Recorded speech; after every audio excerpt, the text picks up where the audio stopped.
प्रिय मित्रों, स्वागत है आपके अपने चैनल मोक्ष टेल्स में। मित्रों, क्या आप जानते हैं कि देवी संध्या के जीवन में ऐसा कौन सा पल आया जिसने उन्हें इतना व्यथित कर दिया कि उन्होंने समस्त पुरुष जाति को श्राप देने का कठोर निर्णय लिया? यह रहस्य जितना चौंकाने वाला है, उतना ही गहरा और विचारणीय भी। आज हम आपको इस अनसुने और अनजाने रहस्य से रूबरू कराएंगे जिसने इतिहास को हमेशा के लिए बदल दिया। क्या यह कथा आपकी सोच को झकझोर देगी? क्या यह आपको अपने जीवन में कुछ नया सिखाएगी? आइए साथ में करते हैं इस रहस्य का अनावरण। वैकुंठ लोक में भगवान विष्णु का दिव्य रूप बिखरा हुआ था। चारों ओर स्वर्णिम आभा से वातावरण चमक रहा था। भगवान विष्णु अपने चतुर्भुज रूप में सिंहासन पर विराजमान थे और माता लक्ष्मी उनके पास सजीव रूप में बैठी थी। तभी नारद मुनि वहां प्रकट होते हैं। उनके चेहरे पर एक अजीब सी शंका और जिज्ञासा थी, जैसे वे किसी गहरे रहस्य को जानने के लिए बेताब हों। नारद मुनि ने भगवान विष्णु और माता लक्ष्मी को प्रणाम करते हुए कहा, हे प्रभु, एक अनकहा सवाल मेरे दिल में उठ रहा है। क्या आप मुझे इस सवाल का जवाब दे सकते हैं? देवी संध्या कौन थीं और उन्होंने समस्त पुरुष जाति को श्राप क्यों दिया था? क्या इसके पीछे कोई रहस्य है जिसे अब तक किसी ने नहीं जाना? भगवान विष्णु ने नारद मुनि की ओर ध्यान से देखा और एक हल्की मुस्कान के साथ कहा, तुमने जो प्रश्न किया है उसका उत्तर इस कथा में मिलेगा। यह केवल तुम्हारे सवाल का जवाब नहीं है, बल्कि एक गूढ़ रहस्य है जिसे जानकर तुम्हारा दृष्टिकोण बदल जाएगा। इस कथा में तुम्हें तुम्हारे सभी प्रश्नों के उत्तर मिल जाएंगे। इसलिए देवी संध्या के इस प्राचीन इतिहास को तुम ध्यानपूर्वक सुनो। इसका श्रवण करने मात्र से ही कोटि कोटि पाप क्षण भर में जलकर भस्म हो जाते हैं। नारद मुनि की धड़कन तेज हो गई। वह बेताबी से सोचने लगे। क्या भगवान विष्णु सच में मुझे ऐसा रहस्य बता रहे हैं जो पूरी दुनिया से छिपा हुआ है? उनकी उत्सुकता अब सातवें आसमान तक पहुंच चुकी थी और वह भगवान विष्णु के हर शब्द को सुनने के लिए तैयार थे। नारद मुनि ने उत्सुकता से कहा, हे प्रभु, कृपया मुझे यह कथा सुनाएं। मैं अब और इंतजार नहीं कर सकता। भगवान विष्णु ने शांत स्वर में उत्तर दिया, तुम्हारी जिज्ञासा ने ही इस कथा को जन्म दिया है। ध्यान से सुनो, क्योंकि जो तुम सुनोगे वह तुम्हारी सोच को एक नया मोड़ देगा। भगवान विष्णु ने देवर्षि नारद को उस महान नारी संध्या की कथा सुनाना शुरू किया। भगवान विष्णु ने नारद मुनि की ओर देखा और कहा, हे नारद, जब सृष्टि का आरंभ हो रहा था तब सृष्टि के रचयिता भगवान ब्रह्मा जी कमल के आसन पर विराजित होकर ध्यान कर रहे थे। तभी उनके मन में सृष्टि का निर्माण करने की इच्छा जागृत हुई। पहले उनके मन से एक अत्यंत सुंदर कन्या का जन्म हुआ जिसका नाम संध्या रखा गया। वह कन्या ब्रह्मा जी की मानस कन्या थी, क्योंकि वह उनके ध्यान से उत्पन्न हुई थी। जब ब्रह्मा जी ने उस अद्भुत और मनमोहक कन्या की ओर देखा तो कुछ क्षणों के लिए उनका मन विचलित हो गया। उसके रूप को देखकर वे मोहित हो गए और उनके मन में काम भावना जागृत हो गई। यह देखकर देवी संध्या का तेज नष्ट हो गया और वह अत्यंत दुखी हो गईं। इस दुख से आहत होकर देवी संध्या ने उस स्थान को छोड़कर चंद्रभाग पर्वत पर तपस्या करने के लिए प्रस्थान किया। भगवान विष्णु कथा सुनाते हुए आगे कहते हैं, हे नारद, ब्रह्मा जी के मन में कभी कोई विकार उत्पन्न नहीं हो सकता, लेकिन प्रभु की लीला देखो। उन्होंने अपनी लीला के तहत ब्रह्मा जी के मन में विकार डाला, जिससे कुछ समय के लिए काम का भाव उत्पन्न हुआ। यह लीला समस्त मानवता के कल्याण के लिए थी। देवी संध्या अपने दुख को लेकर तपस्या के लिए चली गईं और उनके मन में यह विचार उठने लगा कि वे किस भगवान की आराधना करें। इसी सोच में डूबी हुई वह ब्राह्लोहित नामक सरोवर के पास गईं। वहीं सरोवर के पास महर्षि वशिष्ठ का आगमन हुआ। उन्होंने देखा कि देवी संध्या अकेली खड़ी थीं और उनका चेहरा गहरे विचारों में डूबा हुआ था। महर्षि वशिष्ठ ने धीरे धीरे उनके पास जाकर उन्हें देखा और विनम्रता से पूछा, हे देवी, तुम कौन हो? किसकी पुत्री हो? इस वीरान वन में अकेली क्यों खड़ी हो? यदि कोई गोपनीय बात नहीं हो तो कृपया बताएं, तुम्हारा उद्देश्य क्या है? देवी संध्या ने अपने दिल की सारी बात महर्षि वशिष्ठ से साझा करते हुए कहा, महर्षि, मैं तपस्या करने के उद्देश्य से यहाँ आई हूँ। मैंने जीवन के कष्टों और दुखों से मुक्ति पाने के लिए इस कठिन वन को चुना है। कृपया मुझे मार्गदर्शन दें। मुझे बताएं कि मैं किसकी आराधना करूं ताकि मुझे इस दुख से मुक्ति मिले और मुझे शांति का मार्ग मिल सके। महर्षि वशिष्ठ ने ध्यान से देवी संध्या की बात सुनी और फिर आशीर्वाद स्वरूप कहा, हे देवी, तुम भगवान नारायण की तपस्या करो। ओम नमो नारायणाय नमः इस महामंत्र का जाप करो। जब तक तुम्हें भगवान के दर्शन न हो तब तक इस मंत्र का जाप निरंतर करती रहो। स्वच्छ वस्त्र पहनकर पूरे उत्साह और प्रेम के साथ इस नियम का पालन करो। चुप रहकर भगवान के नाम का जाप करो। तुम्हारी सच्ची भक्ति से प्रसन्न होकर भगवान विष्णु तुम्हें अपने दिव्य दर्शन अवश्य देंगे। महर्षि वशिष्ठ का उपदेश सुनकर देवी संध्या के चेहरे पर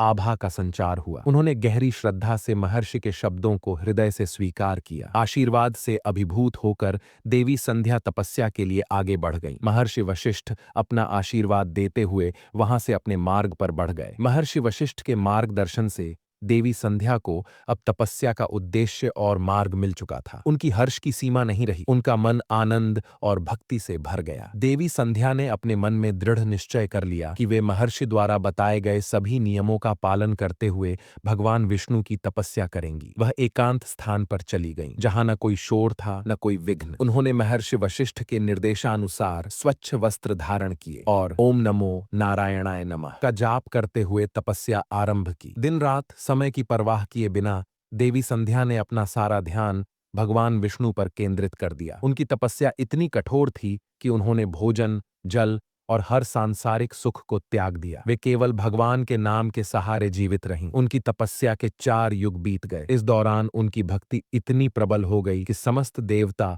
और ऋषि उनकी तपस्या को देखकर विस्मित हो गए। 4 युगों तक तपस्या करते हुए देवी संध्या ने अपनी शक्ति और धैर्य से सभी को चकित कर दिया। उनकी तपस्या इतनी प्रभावशाली थी कि जंगल के पशु पक्षी भी उनके निकट आकर शांत हो जाते थे। समस्त प्रकृति ने जैसे उनकी साधना का समर्थन करना शुरू कर दिया। देवताओं ने देखा कि देवी संध्या ने अपने शरीर को तपस्या के माध्यम से इतना क्षीण कर लिया था कि वे केवल हड्डियों का ढांचा भर रह गई थीं। किंतु उनके चेहरे पर तेजस्विता और भक्ति का प्रकाश इतना प्रबल था कि हर कोई उनकी साधना से प्रेरित हो रहा था। अंततः उनकी कठोर तपस्या से प्रसन्न होकर भगवान विष्णु ने मनोहर चतुर्भुज रूप धारण किया और उनके सामने प्रकट हुए। भगवान का दिव्य स्वरूप इतना तेजस्वी था कि वह सैकड़ों सूर्यों के समान प्रकाशमान प्रतीत हो रहा था। उनकी 4 भुजाओं में शंख, चक्र, गदा और पद्म सुशोभित थे। उनके मुख पर मधुर मुस्कान और करुणा का भाव था। भगवान विष्णु ने अपनी मधुर वाणी में कहा, हे देवी,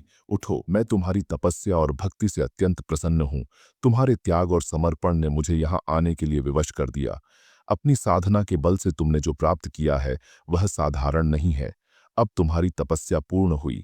अपने मन की इच्छा व्यक्त करो और मुझसे वरदान मांगो। भगवान विष्णु को अपने सामने देखकर देवी संध्या स्तब्ध रह गईं। उनका हृदय भक्ति और आनंद से भर गया, लेकिन उनके शरीर की कमजोरी के कारण वे कुछ बोल नहीं पा रही थीं। भगवान विष्णु उनकी मनोदशा समझ गए और उन्हें दिव्य वाणी, दिव्य ज्ञान और दिव्य दृष्टि प्रदान की। अब देवी संध्या ने अपने हाथ जोड़कर भगवान विष्णु की स्तुति करते हुए कहा, हे भगवान, आप अनंत, सर्वशक्तिमान और करुणा के सागर हैं। आपकी कृपा से ही यह साधना संभव हो पाई है। आपने मुझे दर्शन देकर मेरा जीवन धन्य कर दिया। मेरे पास आपके गुणों की प्रशंसा करने के लिए शब्द भी नहीं है। भगवान विष्णु ने मुस्कुराते हुए कहा, हे देवी, तुम्हारी तपस्या से मैं अत्यंत प्रसन्न हूँ। संसार के कल्याण के लिए जो कुछ भी तुम चाहती हो वह मुझसे मांग सकती हो। मैं तुम्हें मनचाहा वरदान देने के लिए तैयार हूँ। तब देवी संध्या ने विनम्रता से कहा, हे प्रभु, यदि आप मुझ पर प्रसन्न हैं और मुझे वरदान देने का आशीर्वाद देना चाहते हैं तो मैं आपसे 3 वरदान मांगती हूँ। पहला वरदान यह हो कि संसार में जन्म लेने वाले किसी भी प्राणी के मन में जन्म लेते ही काम का विकार उत्पन्न न हो। काम वासना का उदय केवल उचित समय पर हो, जब व्यक्ति कौमार्य अवस्था को पार कर यौवन में प्रवेश करे। दूसरा वरदान यह हो कि मेरा पतिव्रत धर्म कभी खंडित न हो। तीसरा वरदान यह हो कि मेरे पति के अतिरिक्त किसी अन्य पुरुष के प्रति मेरे मन में कभी आसक्ति उत्पन्न न हो और जो भी पुरुष मुझे काम भाव से देखे वह तुरंत नपुंसक हो जाए। भगवान विष्णु ने देवी संध्या की प्रार्थना सुनकर प्रसन्नतापूर्वक कहा, हे कल्याणी, तुमने संसार के कल्याण के लिए जो वरदान मांगे हैं वे न केवल तुम्हारी महानता को दर्शाते हैं बल्कि समस्त सृष्टि के लिए अत्यंत उपयुक्त हैं। मैं तुम्हारी इच्छाएं पूर्ण करता हूँ। भगवान विष्णु ने आगे कहा, आज से संसार में यह मर्यादा स्थापित हो जाएगी कि किसी भी प्राणी में जन्म लेते ही काम का भाव उत्पन्न नहीं होगा। मनुष्य के जीवन की 4 अवस्थाएं होंगी: बाल्यावस्था, कौमार्य, यौवन और वृद्धावस्था। काम का भाव केवल यौवन अवस्था में ही जागृत होगा। तुम्हारे सतीत्व की महिमा तीनों लोकों में गाई जाएगी और तुम्हारे पति के अलावा जो भी पुरुष तुम्हें काम की दृष्टि से देखेगा वह तत्काल नपुंसक हो जाएगा। तुम्हारा पति तपस्वी, सुंदर और अत्यंत भाग्यशाली होगा और वह तुम्हारे साथ कल्पों तक जीवित रहेगा। भगवान विष्णु ने देवी संध्या को उनकी प्रतिज्ञा की याद दिलाते हुए कहा, हे देवी, तुमने अग्नि में अपने शरीर को त्यागने की प्रतिज्ञा की थी। यह प्रतिज्ञा ब्रह्मा की दृष्टि के कारण तुम्हें करनी पड़ी थी, क्योंकि उनकी दृष्टि निर्दोष होते हुए भी तुम पर पड़ी थी। अब तुम्हें अपनी इस प्रतिज्ञा को पूरा करना होगा। भगवान विष्णु ने आगे कहा, चंद्रभागा नदी के तट पर महर्षि मेधातिथि एक दिव्य यज्ञ कर रहे हैं।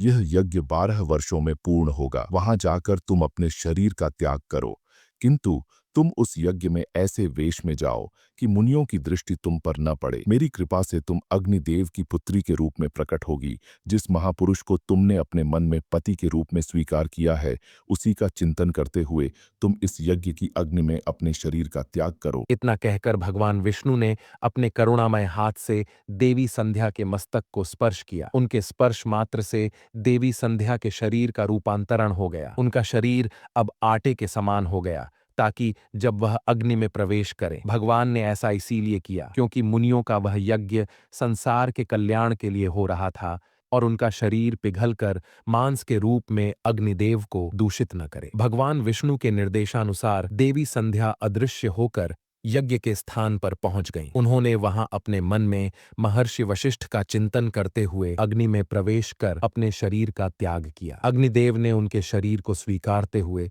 उसे सूर्यमंडल पर स्थापित कर दिया। सूर्यदेव ने उनके शरीर को 2 भागों में विभाजित कर दिया, एक भाग प्रातः काल के लिए और दूसरा संध्या काल के लिए। उनके शरीर के इन भागों के कारण ही संसार में सुबह के समय को प्रातः, संध्या और शाम के समय को संध्या काल कहा जाने लगा। देवी संध्या के त्याग और तपस्या के फलस्वरूप भगवान विष्णु ने उन्हें दूसरा जन्म दिया। वे अग्निदेव की पुत्री के रूप में प्रकट हुईं और भविष्य में ऋषि वशिष्ठ की पत्नी अरुंधति के रूप में प्रतिष्ठित हुईं। भगवान विष्णु ने कथा समाप्त करते हुए कहा, हे नारद, देवी संध्या के त्याग और तपस्या के कारण ही संसार में यह नियम स्थापित हुआ है कि कोई भी प्राणी जन्म लेते ही काम वासना से युक्त नहीं होगा। ये भावना केवल यौवन में उत्पन्न होगी।